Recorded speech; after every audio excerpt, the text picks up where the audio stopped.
শুরু হয়ে গেছে। আচ্ছা, আমরা তাহলে একটা নতুন টপিক গত ক্লাসে শুরু করেছিলাম। টপিকটা ছিল হচ্ছে মসফেট। মসফেটের ফুল মিনিং কি? Field effect transistor. সো এটাও এক ধরনের ট্রানজিস্টার, কিন্তু আমাদের বিজেটি থেকে হয়তো বিভিন্ন ক্ষেত্রে পারফরমেন্সটা একটু ভালো দেখাবে। ওকে, সো এই মসফেট নিয়ে আমরা বেশ কিছু আলোচনা করলাম। আমি একটু রিভিউ করব, তারপরে নতুন জিনিস আজকে কী কী পড়াতে যাচ্ছি সেই জিনিসগুলো দেখাবো। এখন এই metal oxide semiconductor field effect transistor, এটার কয় ধরনের ভাগ হতে পারে শাহরিয়ার?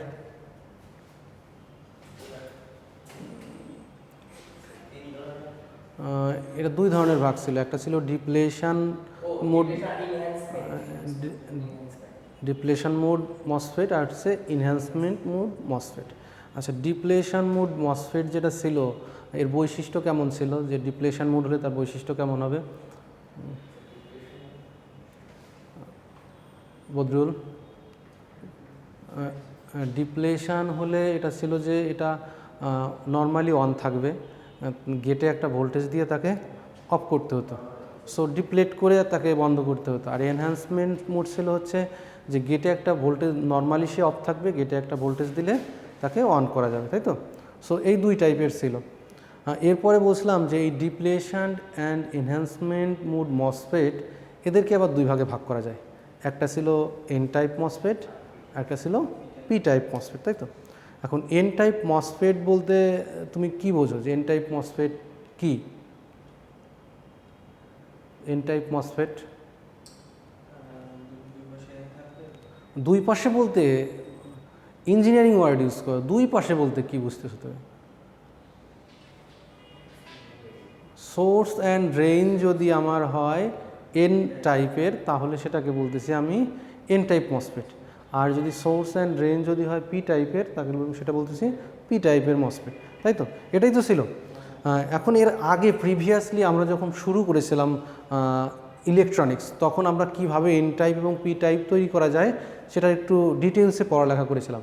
আচ্ছা, যদি আমি এন টাইপ তৈরি করতে চাই, তাহলে আমার কি কন্ডিশন ছিল যে এন টাইপ তৈরি করব কিভাবে? বদরুল, এন টাইপ কীভাবে তৈরি করব?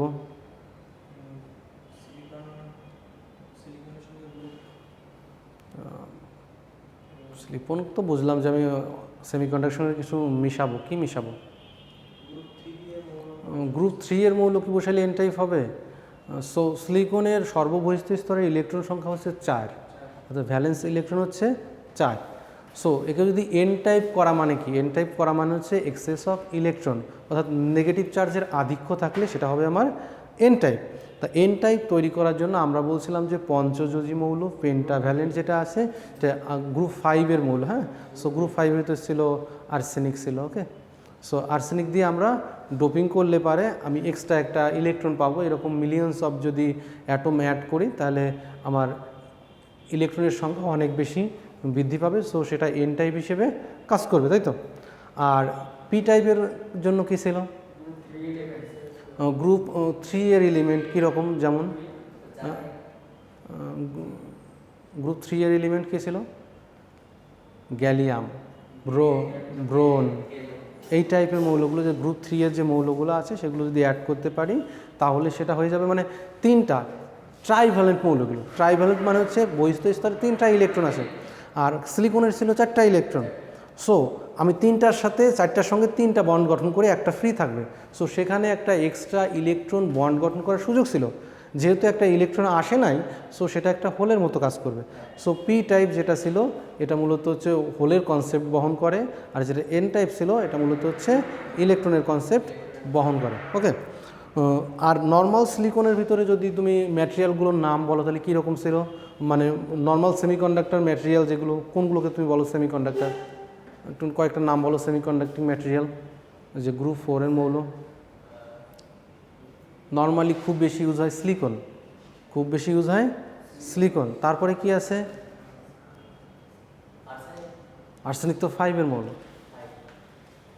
সিলিকন, জার্মেনিয়াম, কার্বন, এই টাইপের মৌলগুলো হচ্ছে সেমিকন্ডাক্টর হিসেবে কাজ করতে পারে। ওকে, কার্বনও কিন্তু সেমিকন্ডাক্টর হিসেবে কাজ করতে পারে। তাই এই ছিল মূলত এর প্রিভিয়াস একদম ফার্স্টের দিকে যে পড়ালেখা ছিল। আমি যখন ইলেকট্রনিক্স শুরু করেছিলাম তখন কিভাবে এন টাইপ পি টাইপ তৈরি করা যায় সেই সমস্ত জিনিসগুলো একটু দেখিয়েছিলাম। আজকে নতুন একটা স্লাইড দিয়েছি, সেখানে আমি আবার একটু রিভিউ করে দেখিয়েছি। একটু স্লাইডটা ওপেন করে দেখো যে সেখানে এন টাইপ কীভাবে তৈরি করা যায়, পি টাইপ তৈরি করা যায় কীভাবে, তার একটা বর্ণনা করা আছে। সো ওইটা একটু আবার একটু দেখবে, এখানে যেহেতু মনিটর নেই সো আমি ওইভাবে দেখাতে পারছি না। সো আমাদের এখন হচ্ছে দুই ধরনের মসফেট, আমি এনহ্যান্সমেন্ট মোড মসফেট নিয়ে কথা বলবো। মানে যে মসফেটের গেটে একটা ভোল্টেজ দিলে মসফেটটা অন হয় এবং গেট থেকে ভোল্টেজটা সরাই নিলে মসফেটটা অফ হয়ে যায়, সেই ধরনের মসফেট নিয়ে আমরা কথা বলবো। ওকে, এটা হচ্ছে এনহ্যান্সমেন্ট মোড। আমাদের এটা দুই টাইপ, একটা হচ্ছে এন টাইপ, একটা হচ্ছে পি টাইপ। আমি নর্মালি কথা বলবো এন টাইপ নিয়ে, পি টাইপ নিয়ে ওই সেমভাবে কথা বললেই হবে। ওকে, এখন মসফেটের যে ছিল, আমার সিম্বল ছিল, ইলেকট্রিক্যাল যে সিম্বলটা ছিল সেটা ছিল হচ্ছে এমন।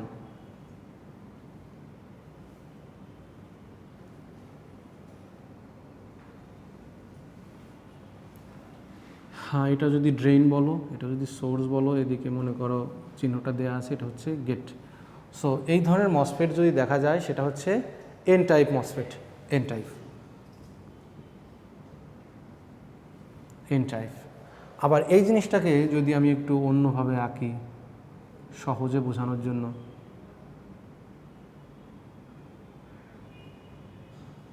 এটাকে বলা হবে পি টাইপ। এটা ভিতরের দিকে থাকবে। এটা যদি আমি আরেকটা মাঝে একটা টার্মিনাল দেখাতাম, সেটা দেখাতাম যে এটা ভিতরের দিকে থাকবে বা বাইরের দিকে থাকবে, এরকম কিছু এন টাইপ পি টাইপ হইল। ওকে,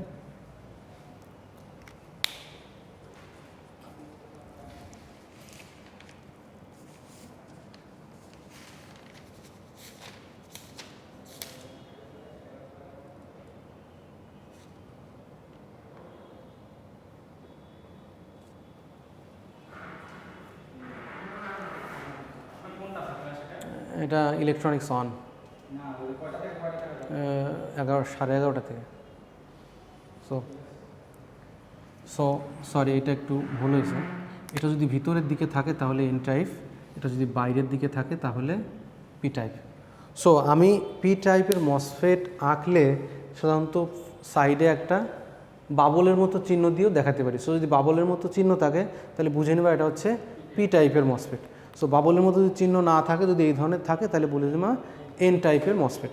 এখন আমি একটা এন টাইপ মসফেটের ফিজিক্যাল একটা ডায়াগ্রাম আঁকতে যাচ্ছি। ফিজিক্যাল ডায়াগ্রাম আঁকো। গত ক্লাসে দেখিয়েছি, তাও আমি রিভিউ করে ফাইনালি আমরা আজকে আমাদের অনেক দূর যেতে হবে। সো একটু কনসেন্ট্রেশন বাড়ায় থাকো। অক্সাইডের ল্যাব তুমি সবখানেই দেখাতে পারো, না হলেও সমস্যা নেই, যেখানে গেট আছে সেখানে দেখালেও চলবে। সো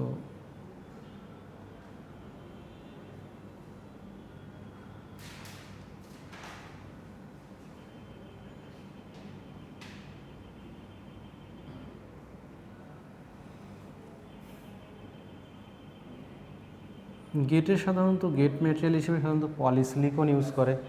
যে আমি এখানে হচ্ছে সিলিকন ডাইঅক্সাইড থাকে, এখানে সিলিকন ডাইঅক্সাইড থাকবে, আর গেটে যে মেটাল হিসেবে এটা পলিসিলিকন ইউজ করে সাধারণত। সো এটা হচ্ছে আমার গেট। এইখানটাতে তুমি চাইলে এটুকু রাখতেও পারো,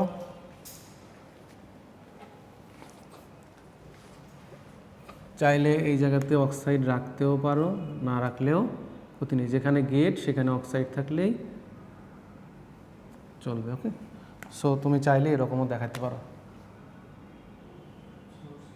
মোটামুটি এরকম। সো এইখানে আমার সোর্সে একটা কন্ট্যাক্ট থাকবে, সোর্সে একটা কন্ট্যাক্ট থাকবে, ড্রেইনে একটা কন্ট্যাক্ট থাকবে। সো এটা হয়ে যাবে আমার সোর্স, এটা হয়ে যাবে আমার, এটা হয়ে যাবে আমার ড্রেন। এই ডিভাইসটা এটা হচ্ছে মূলত 2D ইমেজ, তাই তো? এটা 2D ইমেজ। এটাকে যদি আমি 3Dতে একটু আঁকার চেষ্টা করি, 3Dতে যদি একটু দেখার চেষ্টা করি, তাহলে জিনিসটা কিন্তু দেখতে একটু অন্যরকম হবে। হ্যাঁ, সো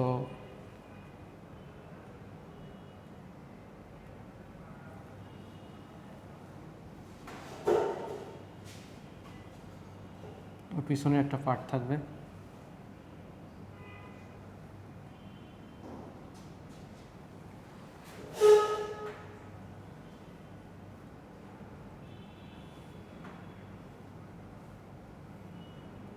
অক্সাইডের লেয়ার নিচে আছে, মনে করো অক্সাইডের লেয়ার নিচে আছে, এইটা হয়ে যাবে আমার গেট, এটা N+, এটা N+, এখানে একটা অক্সাইডের লেয়ার আছে মাঝে, ওকে, এটা হবে আমার P। সো এটা কিন্তু 3 ডাইমেনশনাল দেখতে, এমন যে গেটটা কিন্তু বেশ বড়, মনে করো এই ডাস্টারের উপরে শুধু সামনের অংশটা তুমি দেখতে পাচ্ছ, তাই তো? সামনের অংশে এক জায়গায় আমি N, এপাশে N, মাঝে একটা গেট দেখিয়েছে, আর গেটটা সোজাসুজি এরকম লম্বালম্বি করে আছে, ওকে। সো এই যে গেটের এইখান থেকে যে এই যে দূরত্বটা, এই দূরত্বটাকে বলা হয় উইথ, প্রস্থ, হ্যাঁ, আর এটাকে বলা হয় চ্যানেল লেন্থ। এটা চ্যানেল একটু পরে আমি আসছি, আমি জাস্ট দেখানোর জন্য বললাম, তাই তো? তাহলে এই মসফেটের কয়টা টার্মিনাল আছে? 4টে টার্মিনাল বললাম, 4টে টার্মিনাল। একটাকে বলতেছি আমি সোর্স, একটা ড্রেন, একটা গেট, একটা বডি।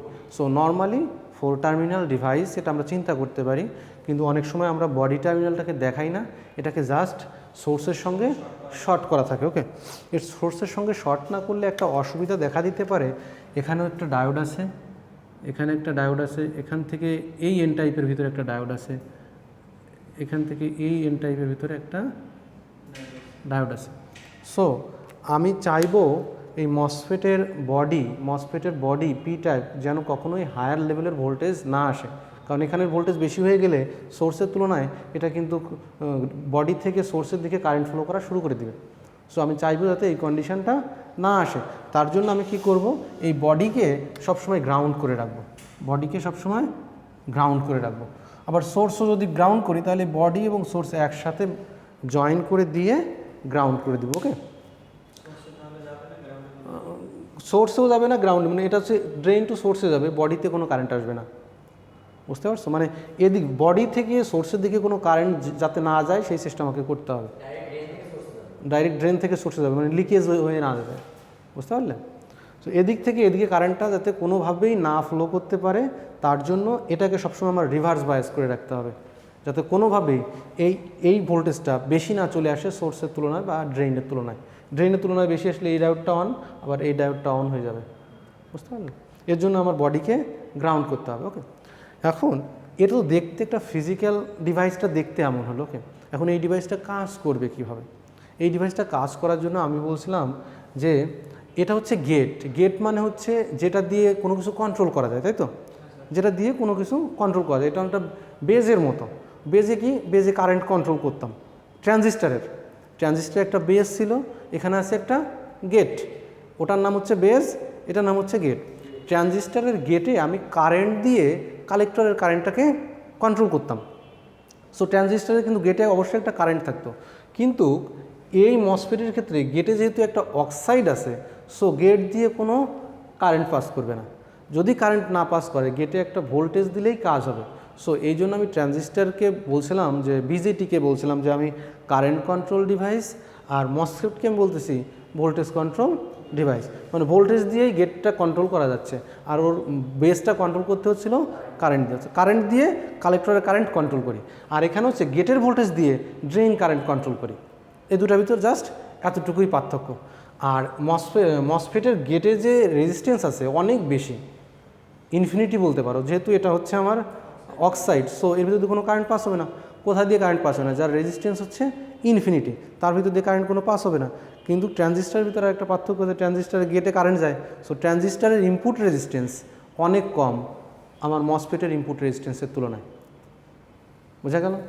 সো এর বিশদ একটা দেয়া আছে, ট্রানজিস্টার এবং মসফেটের একটা কম্প্যারিজন দেয়া আছে যে কোনটা কোথায় ভালো, ওকে।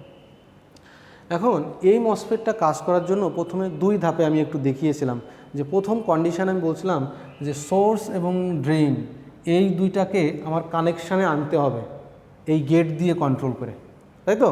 সোর্স এবং ড্রেনের ভিতরে একটা কানেকশান তৈরি করতে হবে গেটে ভোল্টেজ দিয়ে কিংবা না দিয়ে। সেটা করার জন্য প্রথম কথা হচ্ছে গেটে আমি প্রথমে একটা পজিটিভ ভোল্টেজ অ্যাপ্লাই করব। গেটে আমি এখন এই জিনিসগুলো আমি মুছে দেই, নামটাও মুছে দেই।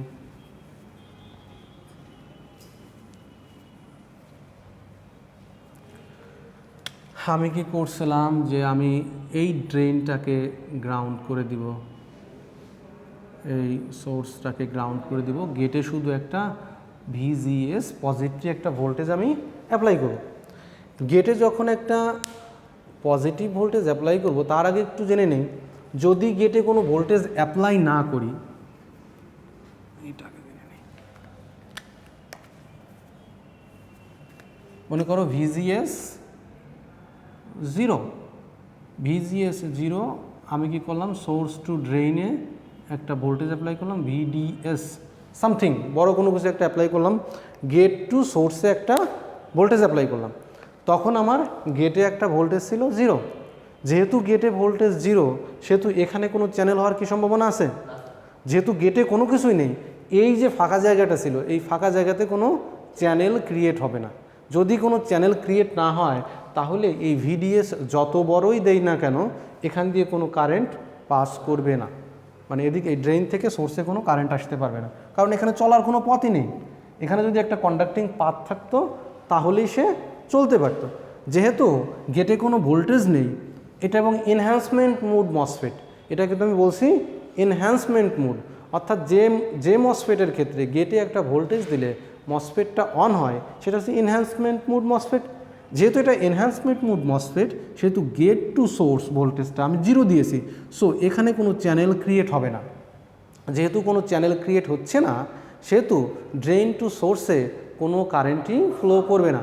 আমি যত বড় ভোল্টেজই ড্রেন টু সোর্সে দিয়ে থাকি না কেন, মানে ড্রেন টু সোর্সের ইলেকট্রনগুলোকে আমি চাপ দিচ্ছি যে তুমি পাস হও, পাস বা কোথায় দিয়ে, শূন্য স্থান দিয়ে তো সে পাস হতে পারবে না, এই জন্য সে পাস হবে না। ওকে, সো এই ক্ষেত্রে ড্রেন টু সোর্স কারেন্ট, এটাকে যদি আমি আইডি কারেন্ট বলি, আইডি কারেন্ট হবে 0 when VGS ইকুয়াল টু 0। যখন গেট ভোল্টেজ 0 তখন অবশ্যই ড্রেন কারেন্টটা 0 হবে। ওকে, এখন এরপরের কন্ডিশনে আসি। কন্ডিশনগুলো কিন্তু ধাপে ধাপে ব্যাখ্যা করে তোমাকে মসফেটটা কীভাবে কাজ করে তা বোঝানোর চেষ্টা করতেছি আমি, এটা ধাপে ধাপে। ওকে, এটা হচ্ছে প্রথম ধাপ, একটু বোঝানোর জন্য যে গেটে কোনো ভোল্টেজ অ্যাপ্লাই না করলে অবশ্যই মসফেটটা কাজ করবে না। কোন ধরনের MOSFET? Enhancement mode MOSFET. Okay, এখন আসি গেটে একটা ভোল্টেজ দিব কিন্তু সোর্স টু ড্রেইনে কোনো ভোল্টেজ দিব না। ওকে, পরের কন্ডিশন আসি, চ্যানেল ক্রিয়েট। এর পরের কাজ হচ্ছে আমি চ্যানেল ক্রিয়েট করব। যেহেতু চ্যানেলের জন্য ভোল্টেজ বিদ্যুৎটা ফ্লো হচ্ছে না, এখন আমি কি করব? চ্যানেল ক্রিয়েট করব। For channel VGS equal to 0।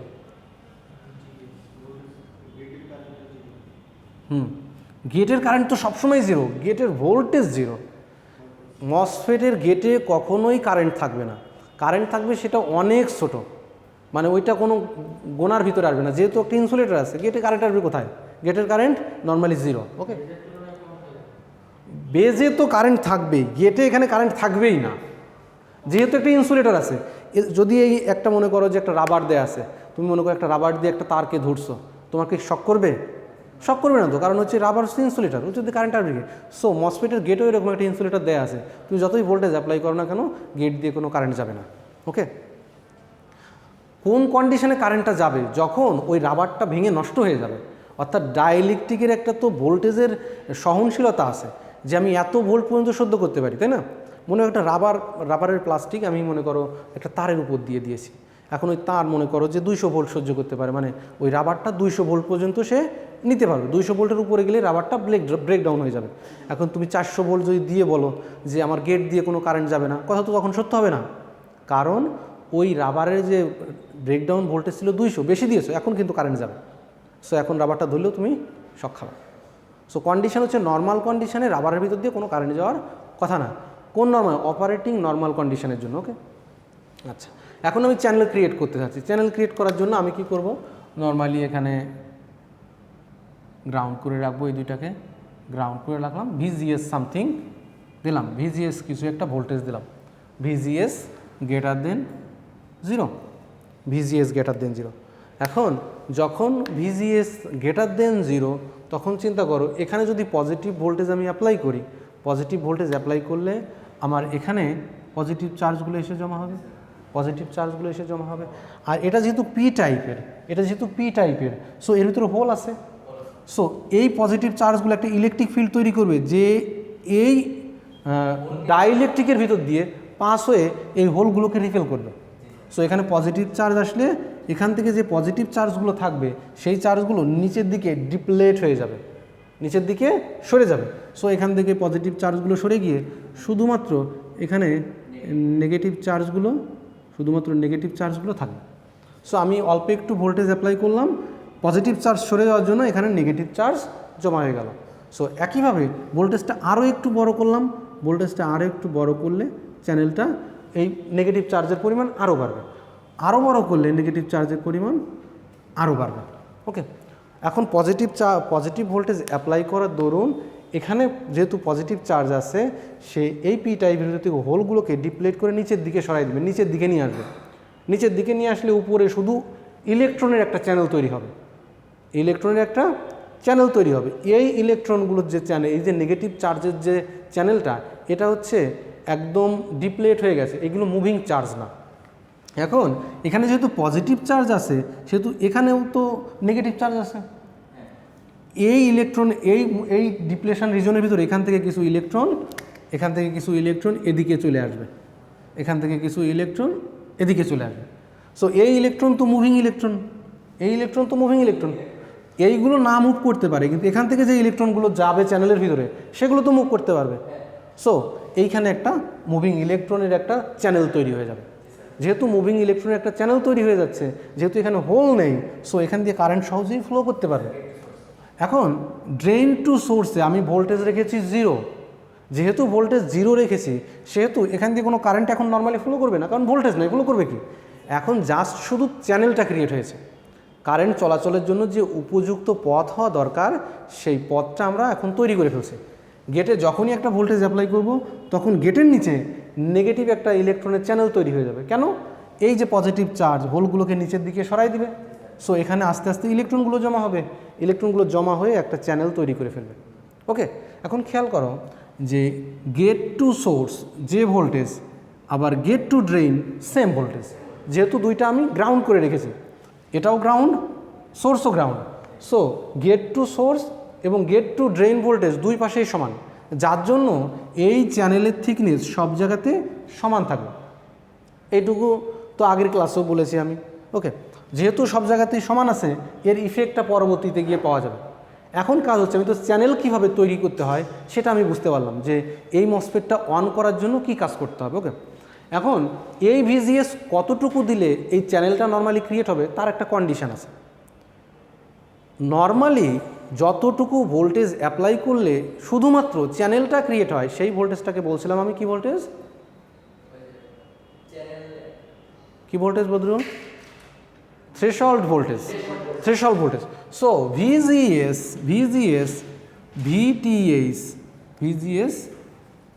Is equal to VTH।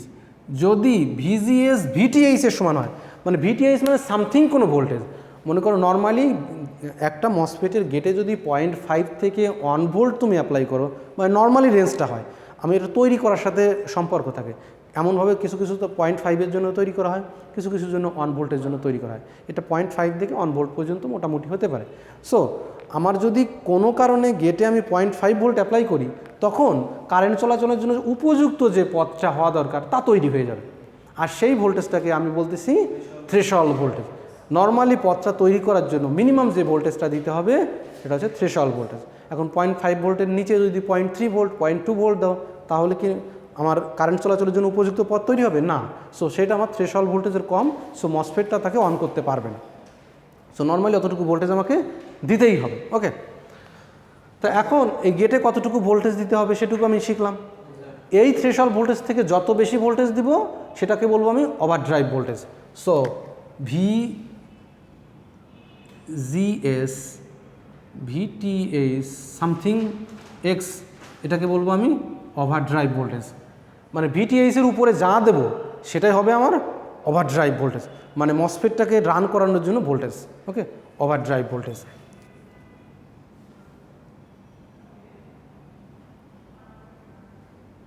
এটাকে দেখানো হয় VOV হবে VGS minus VTH, VOV overdrive voltage.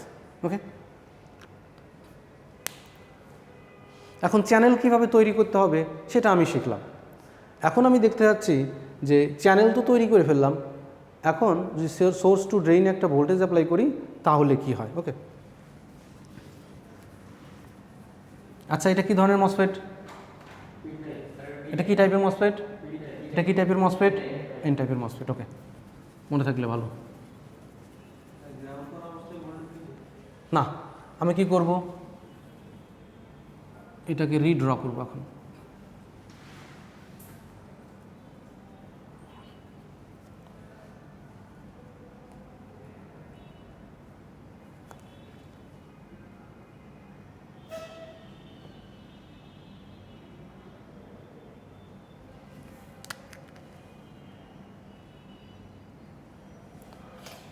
এখন কি করব, গেট টু সোর্স, এটার নাম হচ্ছে সোর্স, এটার নাম হচ্ছে ড্রেইন, এটা হচ্ছে গেট। সো গেট টু সোর্সে আমি একটা ভোল্টেজ অ্যাপ্লাই করব, যেটা হচ্ছে মসফেটকে অন করার জন্য। সো এটার নাম হচ্ছে VGS, gate to source voltage. Threshold ভোল্টেজের কথা পরে আসি। আরেকটা ভোল্টেজ অ্যাপ্লাই করব, এখন হচ্ছে এটা হচ্ছে গেট ক্রিয়েট করার জন্য এই ভোল্টেজটা। এর পরের ভোল্টেজটা drain to source. So drain to source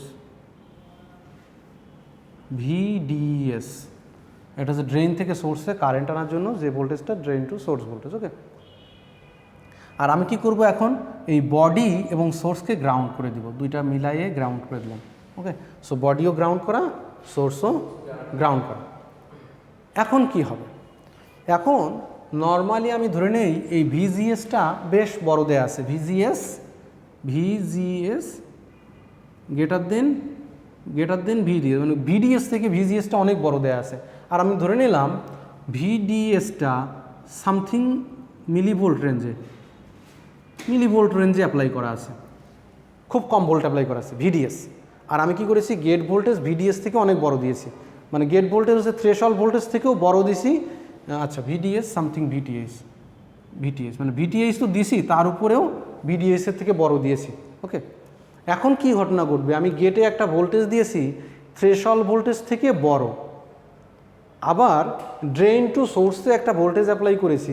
so এখন এখানে একটা চ্যানেল ক্রিয়েট হয়ে গেছে, যেহেতু গেট টু সোর্সে একটা ভোল্টেজ অ্যাপ্লাই করা আছে, সো এখানে একটা চ্যানেল আছে, আবার এই চ্যানেলের দুই পাশে ড্রেইন টু সোর্সে একটা ভোল্টেজ অ্যাপ্লাই করেছি। সো এখানে ইলেকট্রনগুলো মুভ করা শুরু করবে। সো ড্রেইন টু সোর্সে যেহেতু ভোল্টেজ অ্যাপ্লাই করা আছে, ইলেকট্রনটা মুভ করবে।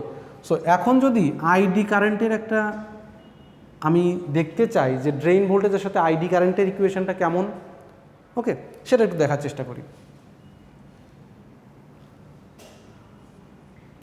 সো আইডি কারেন্ট আর ভিডিএস, এটা আমার কি রেঞ্জে আছে, মিলিভোল্ট রেঞ্জে আছে।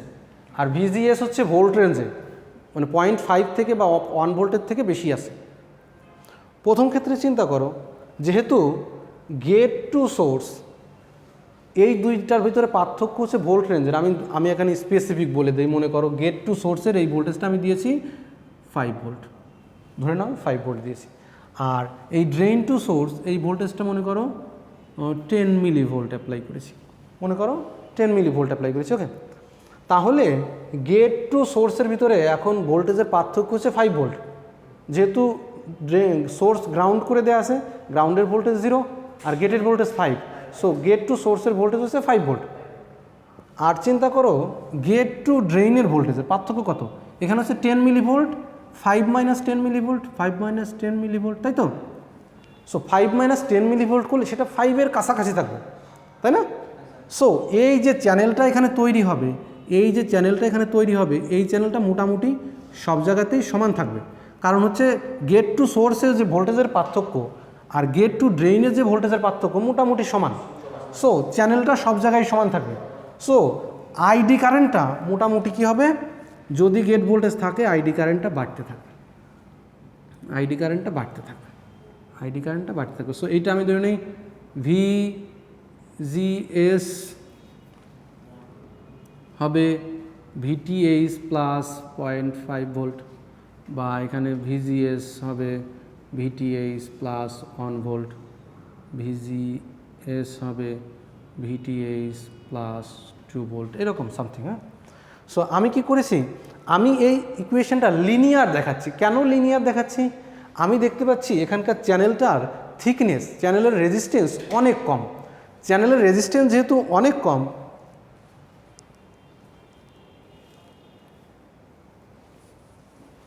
সো চ্যানেলের রেজিস্ট্যান্স যেহেতু অনেক কম, সো ভিডিএস বাড়াইলেই কারেন্টটা স্ট্রেট বাড়বে। ভিডিএস বাড়াইলে প্রথম ক্ষেত্রে এই কন্ডিশনে এইখানে আরেকটা লাইন আঁকা উচিত ছিল, যদি লাল কলম দিয়ে আঁকতাম বোঝা যেত। এটা হচ্ছে ভিজিএস যখন জিরো, ভিজিএস জিরো হলে আইডি কারেন্ট থাকবেই না। এরপরে কি করেছি, ভিজিএস একটু বাড়িয়েছি, থ্রেশহোল্ড ভোল্টেজ থেকেও বড় দিয়েছি। সো থ্রেশহোল্ড ভোল্টেজ থেকে বড় দিয়ে ওকে রেখে দিয়েছি, যে গেটে একটা ভোল্টেজ দিয়ে রেখে দিয়েছি। এখন কি করব, ভিডিএস চেঞ্জ করব। ভিডিএস যেহেতু মিলি ভোল্ট রেঞ্জের, মিলি ভোল্ট খুব বেশি চেঞ্জ করতেছি না, এখানে কত 5 ভোল্ট আর ওখানে হচ্ছে 10 মিলি ভোল্ট। সো 10 মিলি ভোল্ট পর্যন্ত যদি চেঞ্জ করি তাহলে কারেন্টটা স্ট্রেট বাড়বে। আমি কি করেছি, গেটে 5 ভোল্ট রেখে দিয়ে ড্রেন টু সোর্সের ভোল্টেজ 10 মিলি ভোল্ট দিয়ে রেখেছি। 10 মিলি ভোল্ট দিলে পরেই কারেন্টটা স্টেপ হয়ে যাবে, ডিরেক্টলি বাড়তে থাকবে, প্রপোর্শনাল, ড্রেন ভোল্টেজের সাথে প্রপোর্শনাল মনে হবে। আবার মনে করো এখন এই ভিজিএস আর একটু বাড়াই দিছি, ভিটিএইচ 1 ভোল্ট যদি বাড়াই দিই, সেক্ষেত্রেও যদি 10 মিলি ভোল্ট চেঞ্জ করি তাহলে কারেন্টটা একটু বেশি পাবো, কারণ গেটে হচ্ছে ভোল্টেজ বেশি দেয়া, গেটে যেহেতু ভোল্টেজ বেশি দেয়া, সো চ্যানেলটা একটু বেশি তৈরি হবে। এই যে লিনিয়ার রিলেশনটা দেখাতে যাচ্ছি, এর কারণটা হচ্ছে আমি বোঝাতে যাচ্ছি ড্রেন টু সোর্স ভোল্টেজ যদি গেট ভোল্টেজের তুলনায় অনেক কম থাকে, ড্রেন টু সোর্স ভোল্টেজ যদি গেট ভোল্টেজের তুলনায় অনেক কম থাকে, তাহলে আইডি কারেন্টটা যত বেশি ভোল্টেজ বাড়াবো কারেন্টটা তত বেশি বাড়বে, যত বেশি ভোল্টেজ বাড়াবো কারেন্টটা তত বেশি বাড়বে। কোন ক্ষেত্রে, কন্ডিশন হচ্ছে ড্রেন টু সোর্স ভোল্টেজ হচ্ছে গেট ভোল্টেজের তুলনায় অনেক কম। আমি গেট ভোল্টেজ দিয়ে রেখেছি 5 ভোল্ট আর ড্রেন টু সোর্স ভোল্টেজ দিয়েছি 10 মিলি ভোল্ট, সো এটা অনেক কম। অনেক কম মানে কি, এই যে চ্যানেলটা আছে চ্যানেলটার থিকনেস সব জায়গায় সমান। সো এই ক্ষেত্রে দেখা যাবে যে ভিডিএস বাড়ালে কারেন্টটা ডিরেক্টলি বাড়বে। এখন কন্ডিশনটা আরেকটু চেঞ্জ করে দেই। কন্ডিশনটা এই ভোল্টেজটা আমি 5 ভোল্টের কাছাকাছি নিয়ে যাই, 4.3 ভোল্ট। আমি কী করলাম, এখন 4.3 ভোল্টের কাছাকাছি নিয়ে গেছি, তাই না, 4.3 ভোল্ট ইয়ে করেছি আমি। এখন যখন 4.3 ভোল্ট আমি এখানে নিয়েছি, এটা হচ্ছে ড্রেন টু সোর্স ভোল্টেজের পার্থক্য, তাই তো, ড্রেন টু অর্থাৎ এই দুই পয়েন্টের ভোল্টেজের পার্থক্য হচ্ছে 4.3 ভোল্ট, ওকে। আর গেট টু সোর্স ভোল্টেজের পার্থক্য হচ্ছে 5 ভোল্ট। এখন চিন্তা করো, এই ভোল্টেজটা হচ্ছে 0, এখানে হচ্ছে 5, এদের পার্থক্য হচ্ছে 5 ভোল্ট, কিন্তু এইখানের ভোল্টেজ কত, 4.3। সো এখানে ভোল্টেজ 5, এখানে ভোল্টেজ 4.3, সো 5 মাইনাস 4.3, 5 মাইনাস 4.3 কত, 0.7 ভোল্ট। সো এখানে যে চ্যানেলটা তৈরি হবে এই জায়গাটাতে, এইখানটাতে না, এই সোর্সের কাছে কাছে চ্যানেলটা একটু চিকন হবে না, কারণ সোর্সের কাছে কাছে ভোল্টেজের পরিমাণ কম, যেহেতু এইখানে চার্জ জমা হবে কিসের কারণে, ভোল্টেজের কারণে। সো এখানকার ভোল্টেজ যদি কমে যায় চার্জ জমা কমে যাবে। সো এই চ্যানেলটা নর্মালি এই রকম হয়ে যাবে, এইখানে মোটা থাকবে, ওইদিকে গিয়ে চিকন হয়ে যাবে। কেন চিকন হয়ে যাচ্ছে, কারণ এই যে gate to drain voltage, effective voltage, gate to ড্রেইনের ইফেক্টিভ ভোল্টেজটা কমে যাবে। যেহেতু ইফেক্টিভ ভোল্টেজটা কমে যাচ্ছে, সেহেতু এইখানকার চ্যানেলটা চিকন হবে, এখানে চ্যানেলটা একটু মোটা হবে।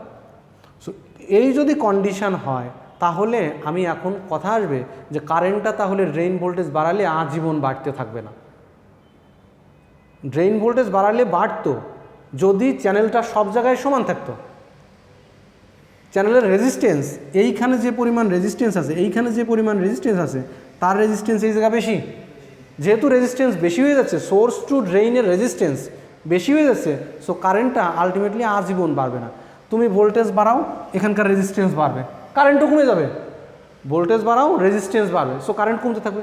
সো আমি যে ইকুয়েশনটা দেখালাম একটু আগে, যে কারেন্ট এই রকম বাড়তে থাকবে, ওটা আর ওই রকম করে বাড়বে না। যখন gate to source, gate to drain voltage মোটামুটি থ্রেশহোল্ড ভোল্টেজের কাছাকাছি চলে আসবে, তখন এখানকার ভোল্টেজ হবে সব থেকে কম, এখানকার চ্যানেল হবে সব থেকে কম। কম মানে একদম সামান্য থাকবে, শুধুমাত্র কারেন্টটা চলার জন্য যতটুকু থাকবে তাই। মানে আমি কি বললাম, ভিজিএস মাইনাস ভিডিএস এটা যদি ভিটিএইচের সমান হয়, থ্রেশহোল্ড ভোল্টেজের সমান হয়, তাহলে শুধুমাত্র গেটটা অন করার জন্য যতটুকু চ্যানেল দরকার ততটুকু চ্যানেল বাকি থাকবে, তারপরে আর বাকি থাকবে না। এর পরেও যদি ভিডিএস বাড়াই কোনো লাভই হবে না, কারেন্টটা চেঞ্জই হবে না। সো এই কন্ডিশনে যেহেতু ভোল্টেজটা বাড়াচ্ছি, সো কারেন্টের গ্রাফটা একটু চেঞ্জ হয়ে যাবে। গ্রাফটা তখন এটা একটু সুন্দর করে আঁকি, কারণ এটা আমার একটু ডিটেইলে দেখাতে হবে। আজকে অনেক দূর যেতে হবে, হাই তুললে হবে না। এটা গত ক্লাসের পড়ালেখা, যেহেতু নতুন টপিক তাই আমি এবার একটু রিভিউ করে দেখাচ্ছি। সো এখানে হচ্ছে ভিডিএস, এটা হচ্ছে ভিডিএস। ওকে, আমি একটা গেট ভোল্টেজ ফিক্স করে রেখেছিলাম, সেটা আমি এখন দেখাচ্ছি না। সো কারেন্টটা কী হবে, প্রথমে হাই হবে, হাই হয়ে গিয়ে এখানে স্যাচুরেট হয়ে যাবে। সো এই পোর্শনটা,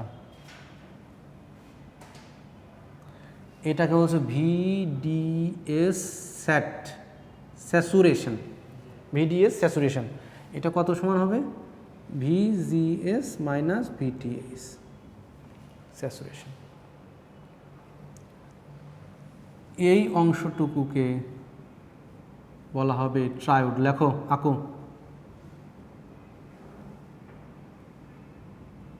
ট্রায়োড রিজিয়ন। নাম কি, ট্রায়োড রিজিয়ন। অর্থাৎ যে রিজিয়নে আমি ড্রেন ভোল্টেজ বাড়ালে ড্রেন কারেন্টটা বৃদ্ধি পাচ্ছে, সেই অংশটার নাম হচ্ছে ট্রায়োড রিজিয়ন। ট্রায়োড রিজিয়নের কন্ডিশন কি তাহলে, VDS less than VGS minus VTS. অর্থাৎ ভিডিএস যদি ভিজিএস মাইনাস থ্রেশহোল্ড থেকে কম থাকে তাহলে এটা হবে। জিনিসটা কি বোঝা গেল? এইটার মানে বোঝাচ্ছে যে গেটের ভোল্টেজ, এই ড্রেইনের ভোল্টেজ যদি গেটের ভোল্টেজ থেকে কম থাকে, গেটের ভোল্টেজ থেকে কম থাকে, তাহলে কারেন্টটা বাড়তে থাকবে, তাই না? এই ড্রেইনের ভোল্টেজ মনে করো এখানে প্রথমে 0 ভোল্টেজ ছিল, আর গেটে হচ্ছে 5 ভোল্ট ছিল। এখন ড্রেইনের ভোল্টেজ কতটুকু বাড়াবো, এটা ড্রেইনের ভোল্টেজ সর্বোচ্চ থ্রেশহোল্ড ভোল্টেজ যদি 0.5 হয়, তাহলে 4.5 পর্যন্ত আমি বাড়াইতে পারবো, তাই না? থ্রেশহোল্ড এখানে 5 ভোল্ট দিলে অ্যাকচুয়ালি এখানে কত ভোল্ট কাজ করবে, থ্রেশহোল্ড ভোল্টেজ যদি 0.5 হয়, তাহলে ভিজিএস হবে ভিজিএস মাইনাস ভিটিএস। এটা হচ্ছে ইফেক্টিভ ভোল্টেজ, এটা হচ্ছে ইফেক্টিভ ভোল্টেজ। সো ভিজিএস কত, 5 মাইনাস 0.5 ভোল্ট, তাহলে 4.5 ভোল্ট। সো গেটে মনে হবে, যদিও আমি 5 ভোল্ট দিয়ে রেখেছি, যেহেতু থ্রেশহোল্ড ভোল্টেজ 5, সেহেতু মনে হবে গেটে আমি অ্যাপ্লাই করেছি 4.5 ভোল্ট। গেটে আমি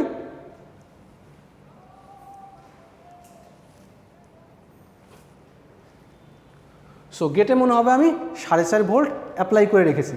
এখন গেটে যদি 4.5 ভোল্ট অ্যাপ্লাই করি, তাহলে ড্রেইনে সর্বোচ্চ কতটুকু ভোল্টেজ অ্যাপ্লাই করতে পারবো, সর্বোচ্চ ওই 4.5 পর্যন্তই যেতে পারবো, তার বেশি গিয়ে আমার কোনো লাভ হবে না। কারণ তার বেশি গেলে কারেন্ট আর বাড়বে না। কারণ হচ্ছে এই গেট টু ড্রেইনের যে ভোল্টেজের পার্থক্য তা 0 হয়ে যাবে।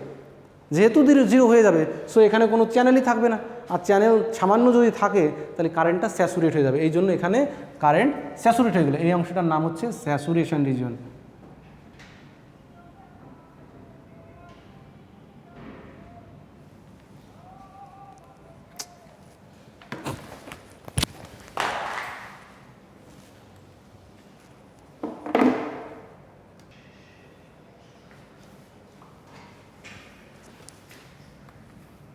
এটার নাম হচ্ছে স্যাচুরেশন রিজিয়ন।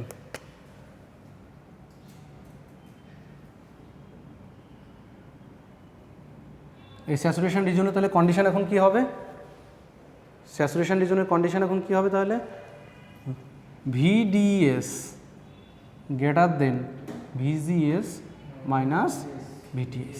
সো ভিটিএসের উপরে চলে গেছে, যার জন্য ওটা আর আমার আর কাজে লাগতেছে না। যাই বাড়াই না কেন, ওটা আমাকে জাস্ট কারেন্টটা বাড়াবে না, জাস্ট কারেন্টটাকে স্যাচুরেট করে রেখে দেবে। ট্রায়োড রিজনের কন্ডিশন হচ্ছে ভিজিএস মাইনাস ভিটিএস। ওকে, বোঝা গেল? এই গ্রাফটা আঁকতে বিভিন্ন পার্ট ডিফাইন করতে বললে কয়টা পার্ট আছে এখানে? 3টা। কোনটা কোনটা আছে? ট্রায়োড রিজন, স্যাচুরেশন রিজন, আর একটা হচ্ছে কাট অফ রিজন। মানে যেখানে ভিডিএস যদি আমি ভিজিএস 0 রাখতাম, তাহলে সেটা হচ্ছে আমার কাট অফ রিজন। সেই রিজনটা হচ্ছে এই জায়গায়, যেখানে গেট ভোল্টেজ 0। এখানে একটা গেটের ভোল্টেজ দেয়া আছে, ভিজিএস সামথিং কিছু একটা এখানে দেয়া আছে, বুঝতে পারছো? আগে যে এটা দেখেন হুম। এটা হচ্ছে যে গেট টু সোর্স আছে 5 ভোল্ট ছিল, হুম। আর আগেটা ছিল পুরোটা ছিল যে গেট টু ড্রেন আছে ওইখানে 5 ভোল্ট সেম ছিল, সেম ছিল, সেজন্য একটা চ্যানেল ক্রিয়েট হয়েছিল sir, same channel. Same channel create হয়েছিল, হ্যাঁ। স্যার এখানে হচ্ছে 5 ভোল্ট দিয়েছেন কিন্তু গেট টু ড্রেনে আসছে হচ্ছে 4.5 ভোল্ট। এটা কি এই যে ভিটিএইচ এর এইখানে একটু বুঝতে সমস্যা হয়েছে। আগেটা ছিল 5 ভোল্ট, এই গেটেও 5 ভোল্ট, ড্রেনও ড্রেন কারণ কি তুমি খেয়াল করো, এখানে যখন সোর্স গ্রাউন্ড মানে কি জিরো করে দেয়া, জিরো করে দিলে পারে গেটের সাথে সোর্সের পার্থক্য সবসময় সেম থাকবে। এখন এইটা তো আর গ্রাউন্ড করে দেয়া না, এটা তো গ্রাউন্ড করে দেয় না। এখানে ধরো এখানে 5 ভোল্ট অ্যাপ্লাই করেছি, এখানে 4 ভোল্ট অ্যাপ্লাই করেছি। সো গেট টু ড্রেন এই ভোল্টেজটার নাম হচ্ছে ভিজিডি। ভিজি গেট টু ড্রেন, ড্রেইনে আছে 4 ভোল্ট আর গেটে আছে 5 ভোল্ট। সো পার্থক্য কয় ভোল্ট? 1 ভোল্ট। সো ওই 1 ভোল্টই কাজ করবে, ওই 4 ভোল্ট কাজ করবে না, ওই 1 ভোল্ট কাজ করবে। ওকে, ওই 1 ভোল্টই হচ্ছে আমার এখানে চ্যানেলটা তৈরি করে দিবে। বোঝা গেল? এই যে চ্যানেলটা আমার রেজিস্ট্যান্স বেড়ে যাচ্ছে সোর্স থেকে ড্রেইনে, এই প্রসেসটার নাম হচ্ছে pinch of. Pinch of, PINCH, pinch of. এই পিঞ্চ অফ হওয়ার কারণে আমি চাইলেই ড্রেইন ভোল্টেজ আমার ইচ্ছে মতো, গেটে আমি 2 ভোল্ট অ্যাপ্লাই করে রাখলাম আর সোর্স এবং ড্রেইনের ভিতরে আমি 100 ভোল্ট দিলাম, কোনো লাভই হবে না। সো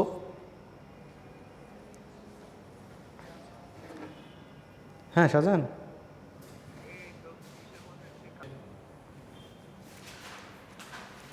আচ্ছা তাহলে আমরা কোথায় ছিলাম? পিঞ্চ অফে ছিলাম। পিঞ্চ অফে ছিলাম এই কারণে যে গেট টু ড্রেইন ভোল্টেজ যদি আমি ইচ্ছে মতো বাড়াতে পারবো না, ড্রেইন ভোল্টেজ তত দূরই বাড়াবো, গেট টু সোর্স ভোল্টেজ যতটুকু থাকবে সর্বোচ্চ ততটুকু। ওকে, যদি তারপরে চলে যায় তাহলে স্যাচুরেশনে চলে যাবে। সো এই গ্রাফটা কিন্তু সুন্দর মতো একটু এক্সপ্লেন করতে হবে। আর এইখানটায় খেয়াল করো, এই গ্রাফের এই পাশটাতে কিন্তু স্ট্রিপলি বাড়ছে, অর্থাৎ ড্রেইন টু সোর্স ভোল্টেজ তখন খুব কম ছিল। ড্রেন টু সোর্স ভোল্টেজ যেহেতু খুব কম ছিল, এর আগের চিত্রে আমি কী দেখাইছি, ড্রেন টু সোর্স ভোল্টেজ যখন কম ছিল তখন কারেন্টটা স্ট্রেট বাড়তো। এখানে ড্রেন টু সোর্স ভোল্টেজ যেহেতু অনেক কম গেটের ভোল্টেজের তুলনায়, সো কারেন্টটা খুব শার্পলি বাড়বে। কিন্তু যখনই আস্তে আস্তে ড্রেন ভোল্টেজ বাড়তে থাকবে, এটা আস্তে আস্তে স্যাচুরেশনের দিকে পৌঁছে যাবে। বোঝা গেল? এখন এই মসফেটের আমি ক্যারেক্টারিস্টিক্সটা দেখলাম, আইডি কারেন্টটা কেমন হবে সেরকম দেখলাম। এখন আইডি কারেন্টের মানটা কিসের উপর নির্ভর করবে সেটা আমরা একটু দেখি। আইডি কারেন্টের ইকুয়েশনটা একটু দেখি, ডিটেইলে দেখবো না, জাস্ট আইডি কারেন্টটা বের করা যায় কিভাবে। এই মসফেটের গেটের ভোল্টেজ ড্রেইনের ভোল্টেজ থাকলে মসফেটের এরিয়া বা লেন্থ উইথ কতটুকু হলে কারেন্টটা কতটুকু হবে সেইটা আমাদের একটু ক্যালকুলেশন করতে হবে। ওকে, যাতে ম্যাথ করতে আমাদের অসুবিধা না হয়।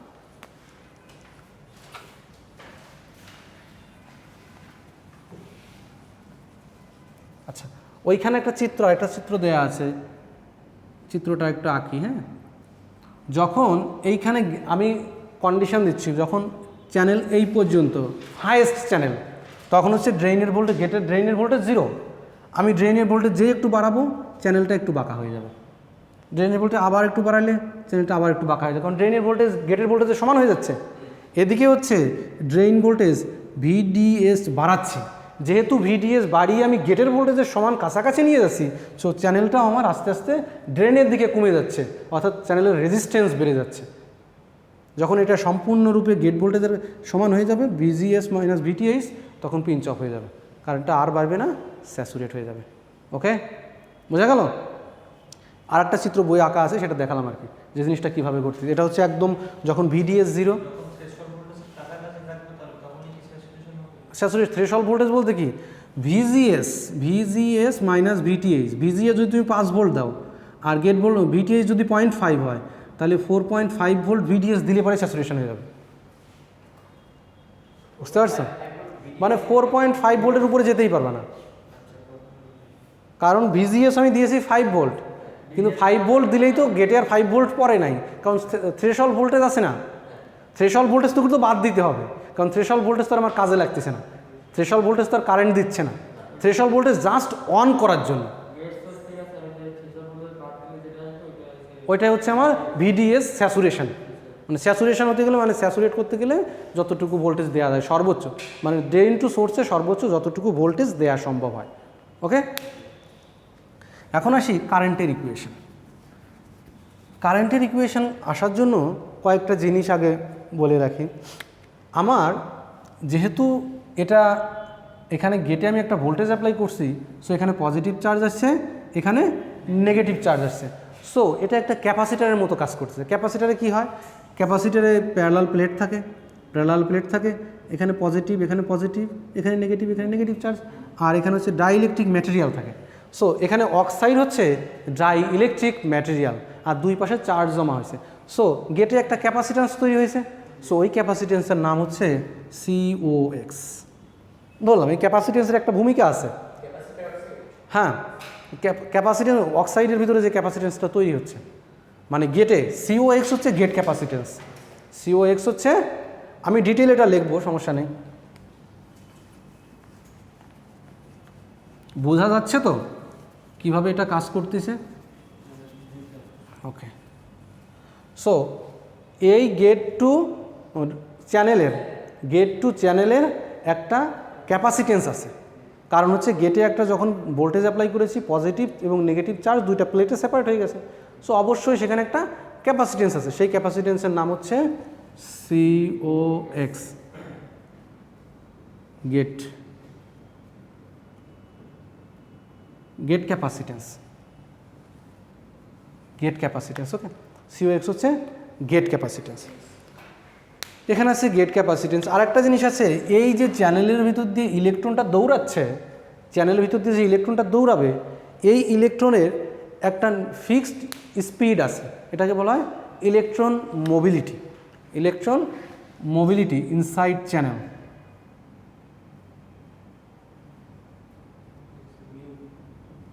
μe, electron mobility. ওকে,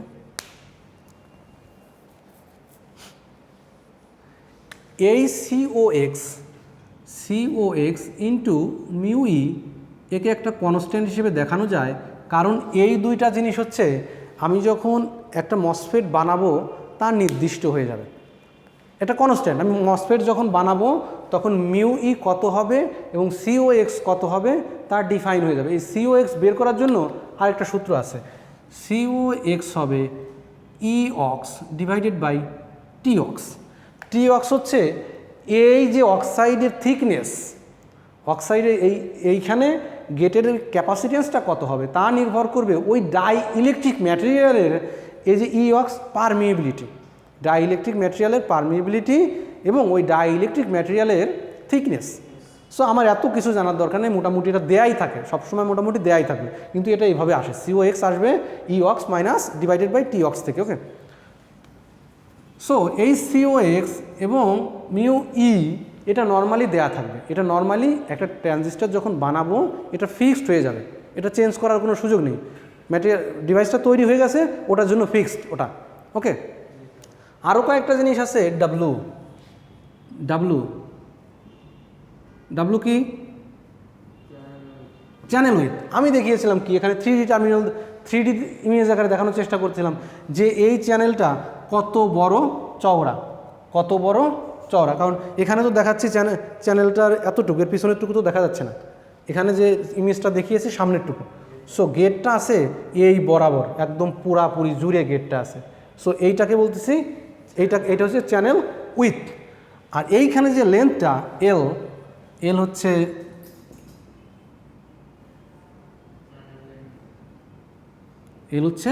চ্যানেল লেন্থ। এই কয়েকটা জিনিস আমার ব্যবহার হবে কারেন্ট ক্যালকুলেশনের জন্য। অর্থাৎ কারেন্ট নির্ভর করবে কি কতটুকু উইথ নিয়েছি, চ্যানেলের লেন্থ কতটুকু এবং μe এবং COX। তোমরা হয়তো জেনে অবাক হবে, এখন আমাদের যে মসফেটগুলো এখন বাজারে আছে এটা অ্যারাউন্ড 5 ন্যানোমিটারের। অ্যারাউন্ড কত ন্যানোমিটার? 5 ন্যানোমিটার। এটা 2011 সালের দিকেও ছিল কত, মনে হয় যে 100 মাইক্রোমিটারের মতো ছিল, বা 1 মাইক্রোমিটারের কাছে 1 মাইক্রোমিটারের কাছাকাছি ছিল। সেটা কমতে এখন 5 ন্যানোমিটার এসে ঠেকছে। তার মানে কি, এই যে চ্যানেলটা এখন 5 ন্যানোমিটারের কাছাকাছি নেমে আসছে। আমরা প্রসেসর পাচ্ছি তো এখন, যেটা 5 ন্যানোমিটার। সো এই মসফেটকে স্কেলিং ডাউন করা হচ্ছে, মসফেটের এই গেট চ্যানেলটাকে ছোটো করা হচ্ছে। চ্যানেল ছোটো করলে কি হবে, এইটা যদি ছোটো হয় তাহলে কারেন্টটা বাড়বে। কারেন্টের ইকুয়েশনটা থেকে আমরা একটু দেখি। হ্যাঁ, কারেন্টের ইকুয়েশন দুইটা রিজনের জন্য দুই রকম হবে। একটা হচ্ছে ট্রায়োড রিজনের জন্য একরকম হবে, আর স্যাচুরেশন রিজনের জন্য আর এক রকম হবে। ওকে,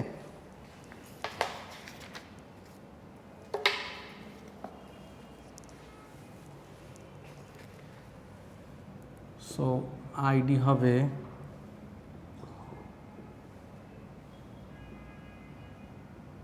W/L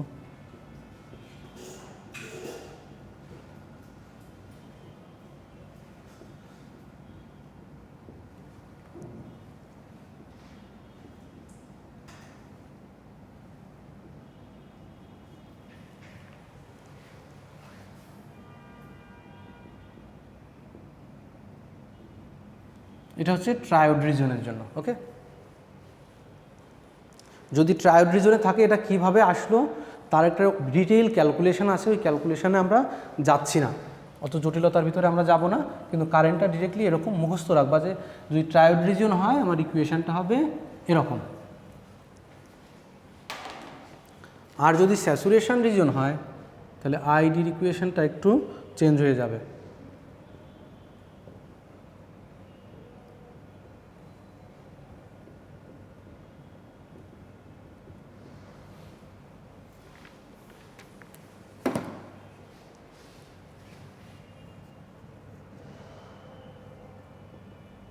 এটা হচ্ছে স্যাচুরেশনের জন্য। এই কে এন ড্যাশ দিচ্ছি না, এই কে এন ড্যাশের মান হচ্ছে কে এন ড্যাশ হচ্ছে COX ইন্টু মিউ ই, এই দুইটার গুণফল হচ্ছে কে এন ড্যাশ, এটা কনস্ট্যান্ট। ওকে, এটা হচ্ছে একটা কনস্ট্যান্ট। সো এই দুইটা ইকুয়েশন থেকে আমি এই মসফেটের ভিতর দিয়ে কী পরিমাণ কারেন্ট যাচ্ছে সেটা বের করতে পারবো। আমি যদি বিশেষ করে এই কে এন ড্যাশ তো আমার জানা থাকবে, ফিক্সড কে এন ড্যাশ আমার ফিক্সড, আবার W/L এটাও আমি জানবো, কারণ আমি যে মসফেটটা নিব তার উইথ চ্যানেলের লেন্থ কত, চ্যানেলের উইথ কত, এটাও তো আমি জানবো, এটাও তো ফিক্সড। সো বাকি যে দুটো জিনিস, যে গেট টু সোর্স ভোল্টেজ এবং থ্রেশহোল্ড ভোল্টেজটাও যদি আমি জানি তাহলে তার কারেন্টটা আমি বের করতে পারবো। স্যাচুরেশন রিজনের জন্য খেয়াল করো যে এইখান থেকে ওই VDS-টা বাদ দিছে, কারণ হচ্ছে স্যাচুরেশন রিজনে গিয়ে VDS-এর কোনো ভূমিকা নেই, কারণ VDS নির্দিষ্ট গেট ভোল্টেজের পরে গিয়ে যদি VDS তুমি বাড়াও তাহলে কোনো কাজে আসবে না, এই জন্য স্যাচুরেশন রিজনে VDS-এর কোনো ভূমিকা নেই, এই জন্য VDS বাদ দিয়ে দিছে। হ্যাঁ, দেওয়া থাকবে, সব দেওয়া থাকবে, সব দেওয়া থাকবে, আলাদা দেওয়া থাকবে যে থ্রেশহোল্ড ভোল্টেজ এত, আবার দেওয়া থাকবে গেট ভোল্টেজ তুমি এতটুকু অ্যাপ্লাই করছো। VTH হ্যাঁ, প্রত্যেকটা মসফেটের জন্য আলাদা আলাদা হবে, এটা 0.5 থেকে 1 ভোল্টের মাঝামাঝি হবে। আর তুমি মসফেটটা নিয়ে যখন অপারেশন করতেছো তখন তুমি গেটে কতটুকু ভোল্টেজ দিচ্ছ সেটা তোমার ব্যাপার, সেটা তুমি জানবা, তুমি সেটা মেপে নিবা যে আমি এতটুকু ভোল্টেজ অ্যাপ্লাই করেছি, তাহলে স্যাচুরেশন কারেন্ট কতটুকু হবে তুমি ক্যালকুলেট করতে পারবা। আর COX মিউ ই এই দুটো জিনিসও দেয়া থাকবে। মিউ ই কি? Electron mobility inside the channel, চ্যানেলের ভিতরে ইলেকট্রনটা কত মোবিলিটি দৌড়াদৌড়ি করবে, চ্যানেলের ভিতরে ইলেকট্রনটা কী রেটে দৌড়াদৌড়ি করবে বা কী স্পিডে দৌড়াদৌড়ি করবে। ওকে, বোঝা গেল? সো এই হিসেবে আমি এটা হচ্ছে আমি যদি স্যাচুরেশন রিজন হয় তাহলে এই ইকুয়েশনটা ব্যবহার করব, যদি ট্রায়োড রিজন হয় তাহলে এই ইকুয়েশনটা ব্যবহার করব। এখনই আসি, যখন চ্যানেল লেন্থটা কম হবে, খেয়াল করো আইডি, এই ID directly proportional to W/L, তাই না? প্রপোর্শনাল না, W/L এর অন্যগুলো যদি কনস্ট্যান্ট থাকে তাহলে এইটার প্রপোর্শনাল হবে না। যখন চ্যানেল লেন্থটা কমবে, এল যদি কমে যায় তাহলে আইডি বাড়বে না, ডাব্লু সেম আছে, এল যদি কমে যায় আই বাড়বে না। এই জন্য চ্যানেলটাকে যত ছোটো করে ফেলতেছি কারেন্টটা তত বেশি হচ্ছে এবং খুব সহজেই ট্রানজিস্টারটা অন করা যাচ্ছে এবং তার পাওয়ারটা বেশি হচ্ছে। আমার এখন বাজারে যে মসফেট আছে তা 5 ন্যানোমিটার কাছাকাছি আছে এবং 3 ন্যানোমিটার কিছুদিনের ভিতরে চলে আসবে। তাহলে বুঝতে পারছো কোথায় আছে, তুমি চোখেও দেখতে পারবে না কতটুকু লেন্থ, তোমার চোখেও ধরবে না, এত ছোটো, এত স্কেলিং ডাউন করতে করতে এত ছোটো তারা করে ফেলছে। এবং এর একটা আছে যে মোটস ল বলে একটা কথা আছে যে আমি স্কেলিং ডাউন কতটুকু করতে পারবো, যে 10 বছরের ভিতরে এতটুকু ডিক্লাইন হবে, এতটুকু কমবে, তার একটা নিয়ম আছে, এর থেকে বেশি তুমি করতে পারবে না। মানে করতে পারবে না মানে কি, তোমার নিয়মের ভিতরে আসবে না, তুমি এক্সিস্টিং যে নিয়মগুলো জানো সেই নিয়ম থেকে হয়তো এখন 5 ন্যানোমিটার পর্যন্ত আসছে, 3 ন্যানোমিটার আসতে গেলে এই ডিভাইসের আরও অনেক বেশি উন্নতি করতে হবে, 5 ন্যানোমিটার থেকে 3 ন্যানোমিটার আসতে গেলে অনেক বেশি উন্নতি করতে হবে। বুঝা গেল? এখন আইডি কারেন্টের দুইটা ইকুয়েশান আমি ঢালাও মুখস্থ চাই, যে ইকুয়েশানটা এই জিনিসের উপর নির্ভর করবে। সো যখনই আমি জিজ্ঞেস করবো যে স্যাচুরেশন রিজনের জন্য ইকুয়েশানটা কেমন হবে, ইকুয়েশানটা আমার ডিরেক্টলি বলতে হবে, ট্রায়োড রিজনের জন্য ইকুয়েশানটা কেমন হবে ডিরেক্টলি আমার বলতে হবে। এখানে কমন একটা জিনিস আছে যে এই পার্টটুকু হাফ কে ইনভার্স W/L, এটা মোটামুটি কনস্ট্যান্ট, বাকি থাকলো এই পার্টটা VGS মাইনাস VTH স্কোয়ার। ওকে, এর একটা ম্যাথও আমরা করব, আজকে করব। কত সময় আছে আমাদের? আর 15 মিনিট আছে। আচ্ছা, এখন আরও কিছু টপিক নিয়ে আমার আলোচনা করা বাকি আছে, সেইগুলো আগে আলোচনা করে নিই, তারপর ম্যাথে যাব। হুম,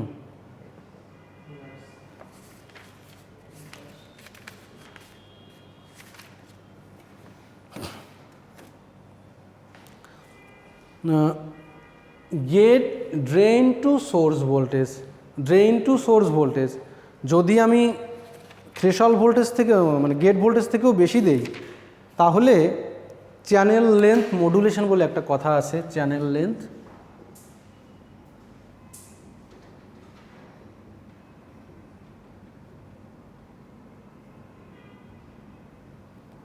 লেন্থ মডুলেশন।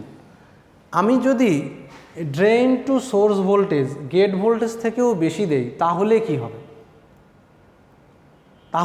তাই না? এখন ধরো আমি যখন drain to source voltage gate ভোল্টেজের সমান, তখন চ্যানেলটা এরকম হয়ে আছে, একদম থ্রেশহোল্ড ভোল্টেজের কাছাকাছি হয়েছে। এখন যদি তারপরেও বাড়ালে এখানে আবার ডিপ্লেশন হয়ে এই জায়গাটুকু ফাঁকা হয়ে যাবে না, চ্যানেলটা এইরকম হয়ে যাবে, এদিকে কানেকশান থাকবে না। সো চ্যানেলে এই অংশটা DL, চ্যানেল লেন্থের একটা পরিবর্তন হবে না। আমি যদি ড্রেন ভোল্টেজটা গেট ভোল্টেজ থেকে অনেক বেশি দিয়ে ফেলি, তাহলে এই চ্যানেলটা কমবে বা বাড়বে না? কমবে না, এই চ্যানেলটা আস্তে আস্তে কমে যাবে। আবার যখনই ড্রেন ভোল্টেজ কমাই দেবো, তখন ওই লেন্থটা বাড়বে। এই যে লেন্থের যে ভ্যারিয়েশন হচ্ছে, একে বলা হচ্ছে চ্যানেল লেন্থ মডুলেশন। এই চ্যানেল লেন্থ মডুলেশন কেন হচ্ছে? কারণ ড্রেন টু সোর্স ভোল্টেজ আমি বাড়াচ্ছি কমাচ্ছি, ড্রেন টু সোর্স ভোল্টেজ বাড়াইলে কমাইলে এই চ্যানেলটা কমতেছে বা বাড়তেছে, এটাকে বলতেছি চ্যানেল লেন্থ মডুলেশন। এবং এর ইফেক্টটা ভবিষ্যতে গিয়ে কাজে লাগবে, দেখতে পাবা যে চ্যানেল লেন্থ মডুলেশন করলে কী হচ্ছে। অ্যাকচুয়ালি ট্রানজিস্টার নষ্ট হয়ে যাওয়ার সম্ভাবনা থাকবে যদি এই ড্রেন টু সোর্স ভোল্টেজ বেশি দিয়ে দেই, তাহলে ডিপ্লেশন হয়ে যদি সোর্সের ভিতর চলে আসে, তাহলে সোর্স থেকে ডিরেক্টলি পাঞ্চ থ্রু হয়ে ইলেকট্রনগুলো ড্রেইনে চলে যাবে, একটা অসুবিধা হবে। এই মডুলেশন করতে করতে এমন করলাম যে এইটা আর এমন থাকলো না, এই ডিপ্লেশন উইথ, কারণ এখানে তো চার্জ পজিটিভ ভোল্টেজ দিয়েছি, সো চ্যানেলটা করতে করতে এইরকম হয়ে গেল, তো কাছাকাছি চলে আসলো না, ডিপ্লেশন হয়ে কাছাকাছি চলে আসলো না। ডিপ্লেশন হয়ে যখন কাছাকাছি আসবে, তখন এর ভিতরে সোর্স এবং ড্রেনটা ডিরেক্টলি শর্ট হয়ে যাবে, ইলেকট্রনগুলো ডিরেক্টলি পাঞ্চ করে চলে যাবে, হিট তো হবেই। বোঝা গেল চ্যানেল লেন্থ মডুলেশনের ব্যাপারটা? আচ্ছা, এখন আরও কয়েকটা জিনিস আছে, যেই ট্রানজিস্টারটা নষ্ট হবে কোন কোন ক্ষেত্রে এবং টেম্পারেচারের উপরে কি ইফেক্ট আছে। ওকে, ট্রানজিস্টারের যদি টেম্পারেচার মানে মসফেটের টেম্পারেচার বাড়তে থাকলে আস্তে আস্তে তার ড্রেন কারেন্টটা কমতে থাকবে। যদি টেম্পারেচার বাড়ে, তাহলে তার থ্রেশহোল্ড ভোল্টেজ আস্তে আস্তে কমে যাবে। টেম্পারেচার বাড়লে থ্রেশহোল্ড ভোল্টেজ আস্তে আস্তে কমে যাবে। থ্রেশহোল্ড ভোল্টেজ যদি আস্তে আস্তে কমে যায়, আইডি কারেন্টটা বাড়বে নর্মালি। আইডি কারেন্টটা যদি নর্মালি বাড়ে, আমি ধরে নিতে পারি আইডি কারেন্ট বাড়তেছে মানে টেম্পারেচার বাড়ার সঙ্গে সঙ্গে আইডি কারেন্ট বাড়বে, ধরতে পারি। কিন্তু এর সাথে আরেকটা জিনিস আছে, আইডি কারেন্টের উপরে COX μe এর একটা ইফেক্ট আছে না? এই যে ইকুয়েশন COX μe কে ইনভার্স।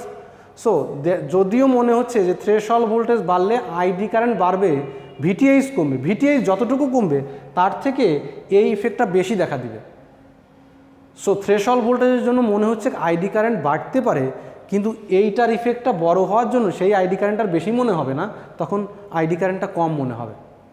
সো আইডি কারেন্টের উপরে যে VTH-এর যে ইফেক্টটা আইডি কারেন্টের উপরে আসে, তার থেকে বেশি ইফেক্ট আছে COX μe-এর ইফেক্টটা। সো VTH-এর থ্রেশহোল্ড ভোল্টেজের উপরে টেম্পারেচারের যে ইফেক্টটা আছে, কি থ্রেশহোল্ড ভোল্টেজের উপরে টেম্পারেচারের ইফেক্ট, থ্রেশহোল্ড ভোল্টেজ কমবে টেম্পারেচার বাড়লে। সো থ্রেশহোল্ড ভোল্টেজ কমে গেলে আইডি কারেন্টটা নর্মালি বাড়ার কথা, কিন্তু সেক্ষেত্রে COX μe এটা অনেক বেশি কমে যাবে। সো অনেক বেশি কমে গেলে ওই আইডি কারেন্ট আর বাড়বে না, দেখা যাবে যে কমবে। বোঝা গেল? এটাই হচ্ছে টেম্পারেচারের effect on threshold voltage and আর কি capacitance, gate capacitance.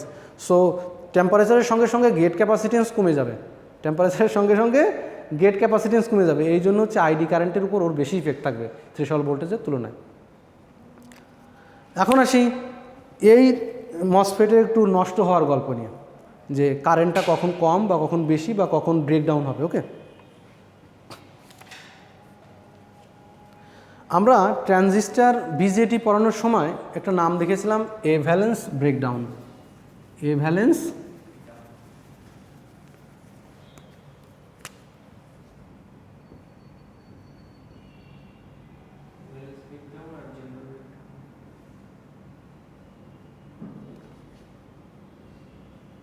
এভ্যালেন্স breakdown 30 volt. মোটামুটি এই এভ্যালেন্স ব্রেকডাউন কখন হবে? মসফেটের গেটে আমি একটা ভোল্টেজ অ্যাপ্লাই করে রেখেছি, কোনো সমস্যা নাই, মসফেট অন আছে, ড্রেইনের ভোল্টেজ আমি চেঞ্জ করতেছি, ড্রেন কারেন্টটা বাড়তিছে, কিন্তু এক পর্যায়ে গিয়ে স্যাচুরেশন হয়ে যাচ্ছে। এখন স্যাচুরেশন হবার পরেও drain to source voltage VDS আরও যদি গেটার মানে 30 থেকে 150 ভোল্ট, 30 থেকে 150 না কত, হ্যাঁ 20 থেকে 150, সরি, মোটামুটি 20 ভোল্টের উপরে তুমি কি করতেছো, ড্রেন টু সোর্স ভোল্টেজটা 20 থেকে 150-র উপরে তুলে দিচ্ছ, মানে 20 থেকে 150 মাঝামাঝি বা 150-র উপরে তুমি দিচ্ছ। যদি তাই দাও তাহলে এভ্যালেন্স ব্রেকডাউন হবে। এভ্যালেন্স ব্রেকডাউন মানে কি, যে আমার স্ট্রাকচারের ভিতরে ইলেকট্রনগুলোকেই সে নক আপ করে নিয়ে আসবে, অর্থাৎ ওই পি চ্যানেল যেটা আছে এই পি চ্যানেল থেকেই ইলেকট্রনগুলোকে সে বের করে নিয়ে আসবে, বের করে নিয়ে আসলে ডিরেক্টলি চ্যানেল তৈরি করে ফেলবে সে, মানে এর যতটুকু ভোল্টেজ সহ্য করার ক্ষমতা ছিল তার থেকেও বেশি দিয়ে ফেলতেছে। বেশি দিলে কি হবে, তার স্ট্রাকচার থেকে ইলেকট্রনগুলো বের হয়ে যাবে, স্ট্রাকচার থেকে ইলেকট্রনগুলো বের হয়ে গেলে এটা তো কন্ডাক্টরের মতো কাজ করবে, তখন পুরাটাই কন্ডাক্টরের মতো কাজ করবে না, তখন আর ওই গেটের কোনো কন্ট্রোল থাকবে না। আমার গেটে 5 ভোল্ট দিয়ে আমি ট্রানজিস্টারটাকে অন বা অফ করতে পারি, কিন্তু এই ড্রেন টু সোর্স ভোল্টেজ যদি 30 থেকে 150 বা এই রেঞ্জের ভিতরে রাখি, তাহলে দেখা যাবে যে গেটের কন্ট্রোলই আর থাকবে না। তখন কি হবে, এই যে বডিতে এভ্যালেন্স ব্রেকডাউন হয়ে যাবে, অর্থাৎ বডির স্ট্রাকচারগুলো ভেঙে যাবে, স্ট্রাকচার ভেঙে গিয়ে এক্সটার্নাল ইলেকট্রন তৈরি হয়ে যাবে, যে ইলেকট্রনগুলো সোর্স এবং ড্রেইনের ভিতর যে ভোল্টেজ দিয়েছি তার জন্য কারেন্টটা প্রডিউস করবে, সো নষ্ট হয়ে যাবে ট্রানজিস্টারটা নষ্ট হয়ে যাওয়ার সম্ভাবনা থাকবে, কারণ হিট প্রডিউস হবে। এভ্যালেন্স ব্রেকডাউন হলে আমার এনার্জির সাথে হিট প্রডিউস হবে না, ইলেকট্রনগুলো তো বের হবেই, তার সাথে হিটও হবে, সো নষ্ট হওয়ার একটা সম্ভাবনা থাকে। সো এটা একটা ড্রব্যাক থাকতে পারে, যে আমি ইচ্ছা করলে ড্রেন টু সোর্স ভোল্টেজ আমার ইচ্ছা মতো দিতে পারবো না, এটা মাথায় রাখতে হবে, যে না হলে এভ্যালেন্স ব্রেকডাউনে আমি পৌঁছে যেতে পারবো। আর একটা আছে যে এটাকে বলা হচ্ছে পাঞ্চ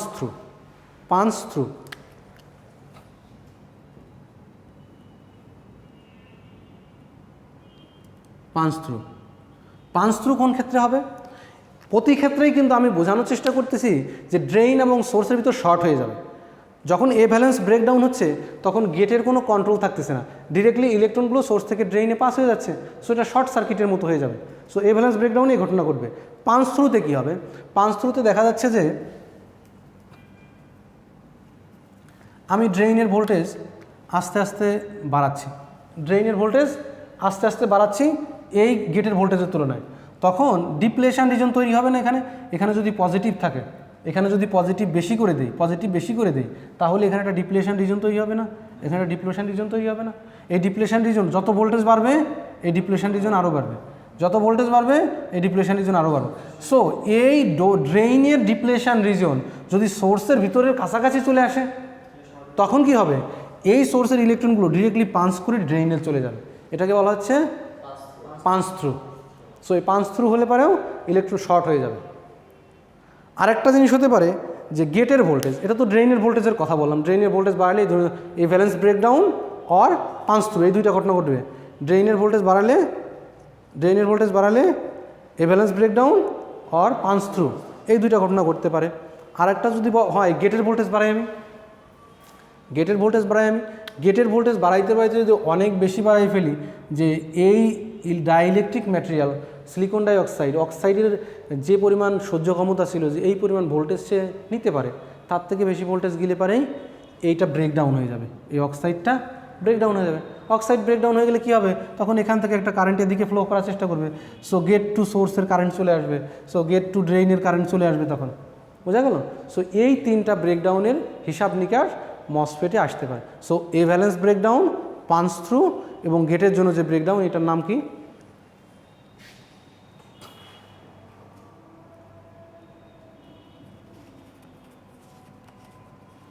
সেটা তেমন অন্য কোনো নাম দেওয়া নাই।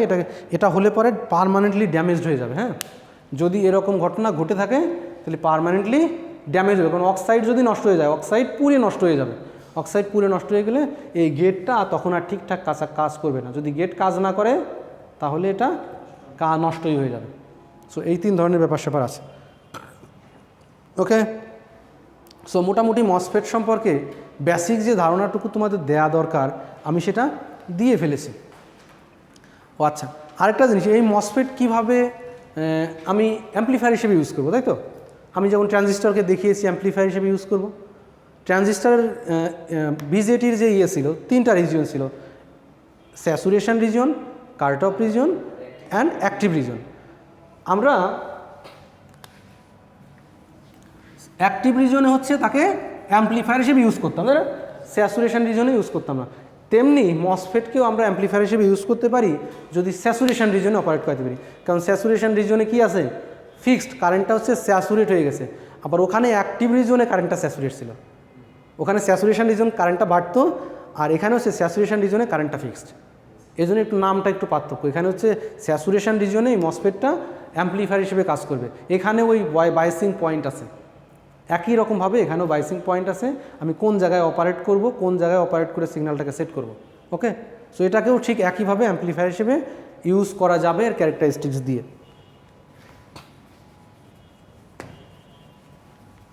বইটা একটু কাইন্ডলি পড়িও না। আচ্ছা, আমার এই যে মসফেটটা পড়লাম, এই মসফেট তো আমি একটা সিঙ্গেল মসফেট পড়েছি। আমাদের যে মসফেটগুলো প্রসেসর ইউজ হচ্ছে এটাকে বলা হয় CMOS technology. CMOS technology, C দিয়ে বোঝাচ্ছে কমপ্লিমেন্টারি মস, অর্থাৎ এর ভিতরে এন টাইপও আছে, পি টাইপও আছে। কি আছে? এন টাইপও আছে, পি কমপ্লিমেন্টারি মস, মানে এন টাইপও আছে, পি টাইপ আছে, মানে 2 ধরনের মসফেট ইউজ করে এই প্রসেসরটা, এই টেকনোলজিটা দাঁড় করানো। এখন আমরা দেখব এই টেকনোলজি ইউজ করে আমরা নর্মাল একটা মসফেট ইউজ করে কয়েকটা গেট ডিজাইন শিখব। Logic gate design.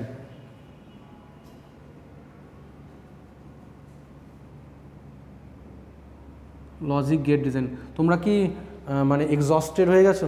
আর কিছু নেওয়ার ক্ষমতা না থাকলে আমি শেষ করে দেব। আমি একটু বলে শেষ করে দিই। আমি কয়েকটা গেট ডিজাইন করব। সেটার ভিতরে প্রথমে থাকবে হচ্ছে ইনভার্টার।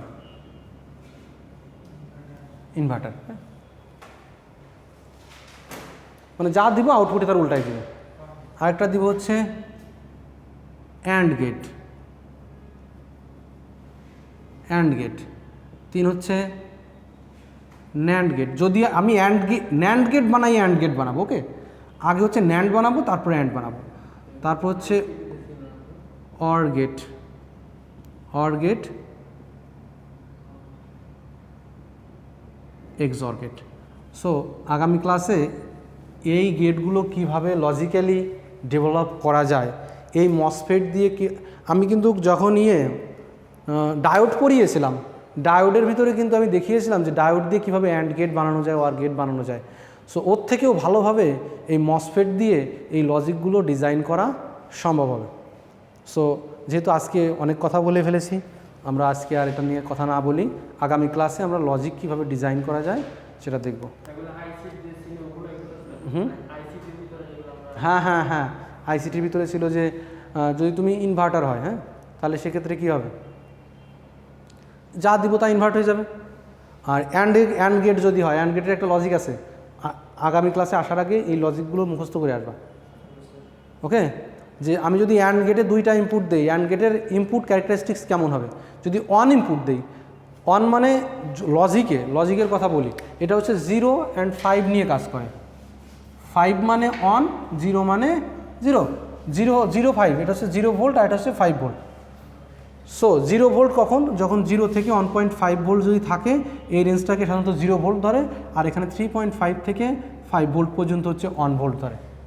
সো আমি যদি কোনো গেটের ইনপুটে অন দেই মানে 5 ভোল্ট দেই, একটা গেটে অন দিলাম আর একটা গেটে 0 দিলাম, তাহলে আউটপুটে কী আসবে সেটা তোমাকে নির্ধারণ করতে হবে। সো একটা গেট হতে হবে, অ্যান্ড গেটের ডিজাইন ছিল এরকম দেখতে এমন, দুইটা ইনপুট আমি নিই, তিনটাও হতে পারে আসলে, সো দুইটা দিই।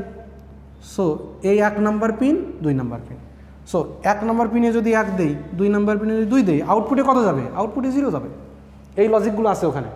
সো 1-এ 1 দিলে 2-এও যদি 1 দিই, আউটপুটে কত যাবে? 1 যাবে। হচ্ছে লজিক। সো এই লজিকগুলো একটু দেখে আসবা, একে ট্রুথ টেবিল আছে। So AND gate, OR gate, XOR gate, truth table লিখে নেটে সার্চ দেবা, ট্রুথ টেবিলটা দেখে আসবা। সো বুঝতে তাহলে আমার সহজ বোধ হবে। ওকে বদরুল, মনে থাকবে যে ট্রুথ টেবিল পড়ে আসতে হবে। ট্রুথ টেবিল না পড়ে আসলে কিন্তু আমি এটা বোঝাইতে পারবো না। ট্রুথ টেবিল দেখো,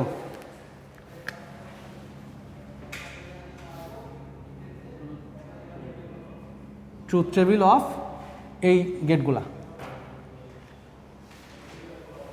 ট্রুথ টেবিলগুলো একটু ভালোভাবে দেখে আসি। ওকে, সো মসফেট সম্পর্কে মোটামুটি একটু ধারণা কি পাইছো? সো একটু পড়িও, পড়লে পারে জিনিসটা একটু আরও আত্মস্থ করতে সুবিধা হবে। আমাদের এখনও 2-3টা ক্লাসের সুযোগ আছে, সো আমাদের সিলেবাস কমপ্লিট হয়ে যাবে, সমস্যা নেই।